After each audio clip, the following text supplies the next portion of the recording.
আসসালামু আলাইকুম গাইস, কেমন আছেন? আশা করি সবাই ভালো আছেন। আর তো জানেন গরিবপুর আমার একটা কাবারের দোকান আছে ছোট্ট মোট্ট।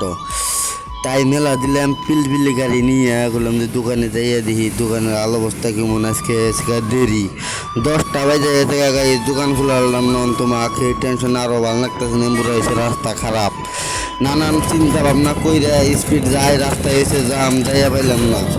নানান কথা ভাবতে ভাবতে ভাবতে ভাবতে আধা বতাইয়া পাইলাম। ইতিমধ্যে দোকানেও পাইলাম। ইতিমধ্যে গাইস আমি দোকানে পাইলাম। দোকানে আগে সব কিছু চেক করলাম। চেক করে দিয়ে গাইস সব কিছু আল্লাহ দিলে ঠিকই আছে, কোনো টেনশন নাই। আমি পাকারে করাতে ঘুরিয়ে করে চেক করবে নিয়ে গেলাম। চেক টেক করে তো দেখলাম যে সব ঠিকই আছে, সব ভালো তোমরা ঠিক আছে। তার মানে গরিব পরিমণ চুর আর কি কুমু গাইস। নানান কথা বাইবে করলাম, কটা খাইয়ে নই, খাইয়ে ডাইয়া গাইস আর কি কুমু নানান চিন্তা ভাবনা বাইবে সবগুলো হুকিয়া কুলজা মুলজা। দুটা রুটি বানিয়ে নিয়েছিলাম, একটা খাইলাম, একটা থুয়ে দিলাম।